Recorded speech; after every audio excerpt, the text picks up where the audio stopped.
Hello, Scorpio, Sun, Moon, Rising, and Venus signs. Kamusta kayo?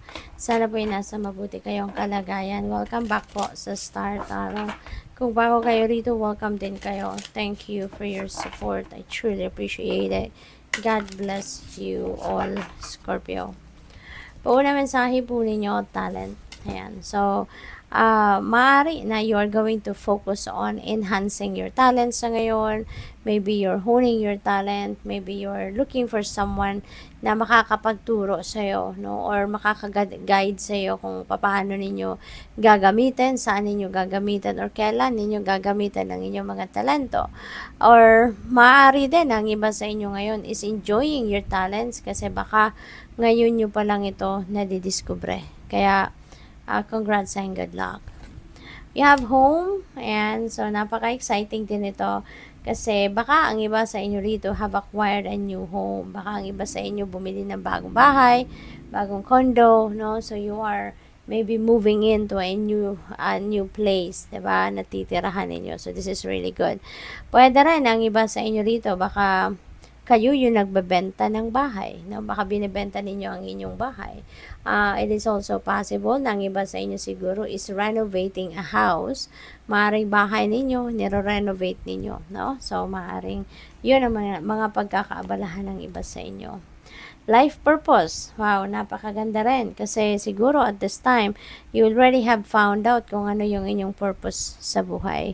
Maaring sa ngayon, masayang masaya ka. 'Di ba? Kasi when we find our purpose in life, nakakapagdulot ito ng iba yung saya sa atin. Nakakapagdulot ito ng talagang super gandang pakiramdam. You are going to be ecstatic. You're going to be super excited. Kasi when you are living your purpose, mararamdaman ninyo rito yung joy, hindi lang yung happiness, but joy. You are going to experience that super deep, no, na saya, no, yung ganon. Kaya, this is very exciting.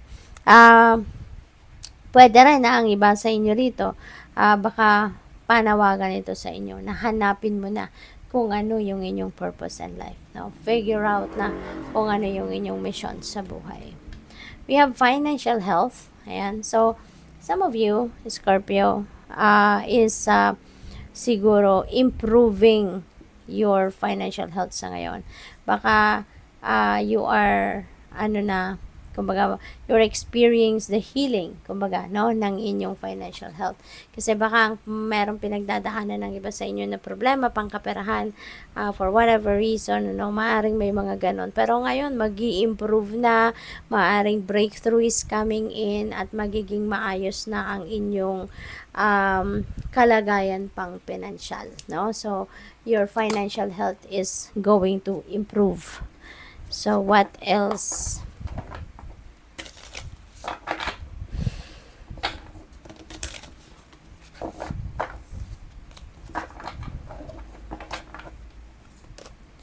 All is well. Kaya wala kayong dapat na ipag-alala. Wala kayong dapat na ikatakot. Wala kayong dapat na ipag-alala. Just relax. All is well, no? Kumbaga sinasabi sa inyo rito ng universe na all is being taken care of. Kaya chill lang, relax ka lang, no? Maaaring ang iba sa inyo rito needs to surrender to the natural ebb and flow of life, and hayaan mo na. Diba? Hayaan mo na ang universe ang mag-unfold ng mga bagay-bagay na dapat mag-unfold sa buhay ninyo at this time. Kaya huwag kayong mag-alala. Okay? We have go within. Ayan. So, ang iba siguro sa inyo, it's about time para mag-tune in naman kayo sa soul ninyo. Tap into your soul. Tune into yourself. Diba? Kasi baka sa sobrang kabisihan ninyo, no, hindi na ninyo kilala ang inyong sarili. Sa sobrang dami ng ginagawa ninyo, inaasikaso ninyo, baka kayo ay aligagana, 'di ba? Sa iba't ibang bagay. Kaya kailangan ninyo na i-ground ang inyong sarili. Go within, no? Go deep within you para makausap mo naman yung sarili mo, 'di ba? Yung ganon. We have trust in the wise spirits and your prayer will be answered. Ayan, 'di ba? Ito yun yung spirit team. No, magtiwala ka lang sa iyong spirit team. At kapag nagdadasal ka, no? Kapag nagdadasal, isipin mo na your prayer is granted. Now, when you are praying for something, when you are asking for something or requesting for something, isipin mo na your prayer will be heard. Isipin mo na your prayer will be answered, no? Or granted na. Might as well isipin mo na granted na to. Yun ang pagpapakita ng pagtitiwala, no? Na kung anong hihingiin mo, 'di ba? Ay ibibigay sa iyo. No, provided no that it is for your highest good. Provided that it is part of the divine plan. 'Di ba? Makakaasa ka na yan ay ibibigay sa iyo. It might not come no in the form na gusto mo, no, but God always providing us what is best for us, na mas higit pa, no, or mas mabuti pa, higit na mas maganda or higit na mas mabuti kasi doon sa kung ano ang gusto natin mangyari, 'di ba? So what else? We have asked your spirit guide. Okay?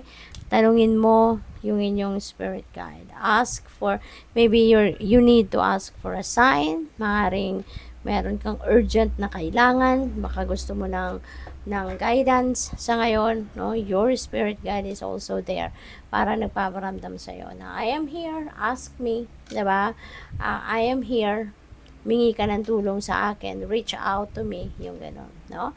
So, good luck sa'yo. Thank you for watching. Love and light. Namaste.